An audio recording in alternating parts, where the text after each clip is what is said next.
तो शुरुआत करते हैं उस दिन की पृष्ठभूमि से, यानी बैसाखी और वहां हुई उस शांतिपूर्ण सभा से। अब सवाल यह है कि वहां इतने लोग इकट्ठा क्यों हुए थे। इसके दो बिल्कुल अलग अलग कारण थे।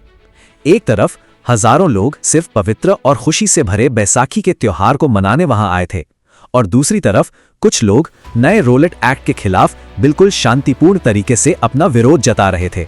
मतलब चाहे जश्न हो या विरोध, किसी का भी इरादा किसी भी तरह की हिंसा करने का बिल्कुल नहीं था। लेकिन फिर स्थिति बिगड़ी और बिना किसी चेतावनी के गोलीबारी शुरू हो गई। हुआ कुछ यूं कि ब्रिटिश अधिकारी जनरल डायर अपने सशस्त्र सैनिकों के साथ बाग में आ धमके। इसके बाद जो हुआ वो सच में चौंकाने वाला था। वहां मौजूद उस शांतिपूर्ण भीड़ को वहां से हटने की कोई चेतावनी ही नहीं दी गई। बिना कुछ कहे, बिना किसी उकसावे के सीधे सैनिकों को उस निहत्थी भीड़ पर गोलियां बरसाने का आदेश दे दिया गया। और इस पूरी घटना को जिसने एक अपरिहार्य नरसंहार बना दिया, वो थे वहां से भागने के बंद रास्ते।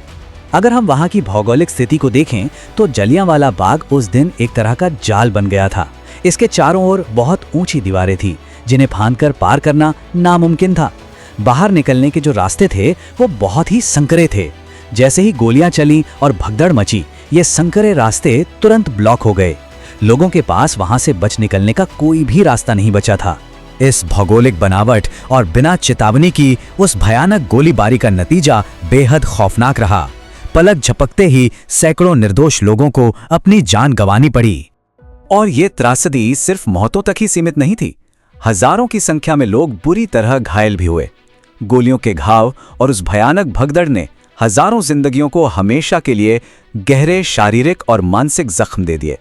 इस घटना ने स्वतंत्रता आंदोलन को एक बिल्कुल नया मोड़ दे दिया।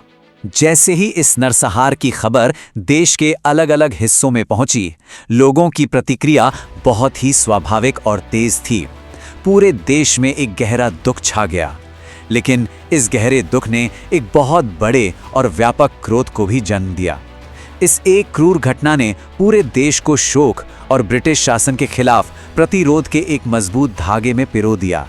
अंत में ये सोचने वाली बात है कि कैसे दुख के इस गहरे क्षण ने पूर्ण स्वतंत्रता के अभियान को एक नई दिशा और तेज गति दे दी। कैसे एक इतनी भयावह त्रासदी ने एक राष्ट्र के निर्माण और उसकी आज़ादी की लड़ाई में सबसे बड़े उत्प्रेरक का काम किया। इस ऐतिहासिक विश्लेषण से हमें यह स्पष्ट होता है कि कभी-कभी इतिहास के सबसे गहरे घाव भी सबसे बड़ी क्रांति को जन्म देते हैं।